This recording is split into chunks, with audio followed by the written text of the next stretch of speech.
ராசாவான முதல்ல கொண்டாட்டம்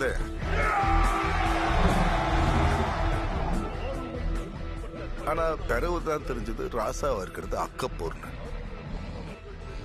பேசுறானோ நாள் பூரா அரசியல் போட்டு தேக்குறானோ எவன் பேச்சு கேட்கன்னு யோசிக்கிறதுக்குள்ள தக்காளி தூக்கம் வந்துருது.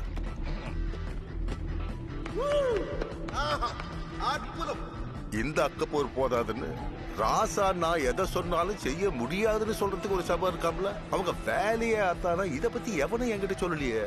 நாள் பூரா இவனோட போராடுறதுக்கு ஒரே சமாதானம் ராத்திரில என் சிங்கத்தோட விளையாடுறதான்.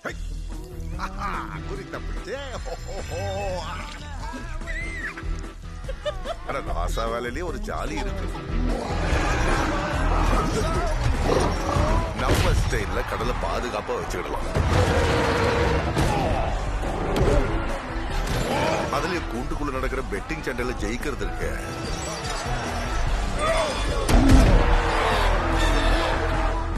ஆனா ராசாவை எதை அடக்குனாலும் வீட்டுல அவனுக்கு அடங்கித்தான் போகணும்.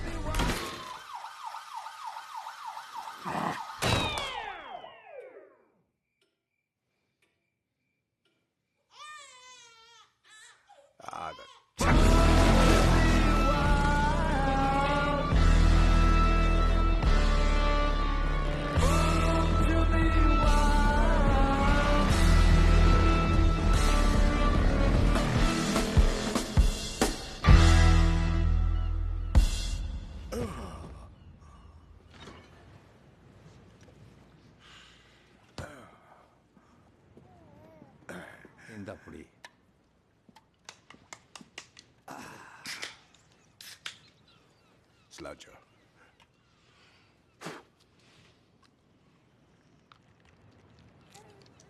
பாரு, அவனுக்கு விளையாட ஒரு தம்பியோ தங்கையோ இருந்தா நல்லா இருக்கும். நான் இருக்கேன். ஏய், சொல்றத கேளு. நீ வளரும் போது எப்படி தனிமையில் இருந்திருக்கேன்னு பார்த்துருக்கேன். உனக்குன்னு ஒரு தம்பியோ தங்கியோ இல்லாத நினைச்சு வருத்தப்பட்டிருக்கேன். இல்லப்பா, அவ்வளோலாம் யோசிக்காதீங்க. எனக்கு ஒரு தம்பி இருக்கானே, தக்காளி கெட்ட புத்திக்காரன். அப்படி இல்லை, உங்களுக்குள்ள உள்ள உறவு இன்னும் நல்ல விதத்தில் இருந்திருக்கலாம். அண்ணன் தம்பிகளுக்குள்ள சண்டை வர்றது சகஜம்தான். என்னதான் இருந்தாலும் ஒரே குடும்பம் தானே. நமக்கு ஒரு ஆபத்துன்னா அவங்க தான் வருவாங்க. வேணாப்பா, அந்த நாய்க்கு இந்த நாயை நம்பலாம்.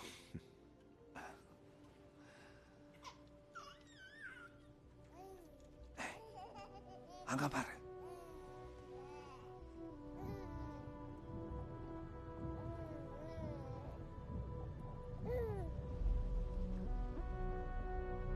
அடங்கப்புறான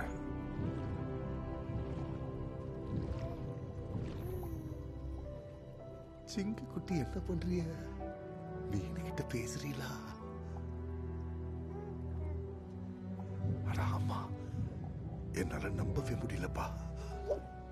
எனக்கு பிறகு யார் கடலை பார்த்துக்கோன்னு ஏங்கிருக்கேன். ஆமா, ஆனா என் சிங்கு குட்டி அப்படியே என்ன மாதிரியே நிலத்துல இருந்தாலும் கடலை ஆளுவோம்.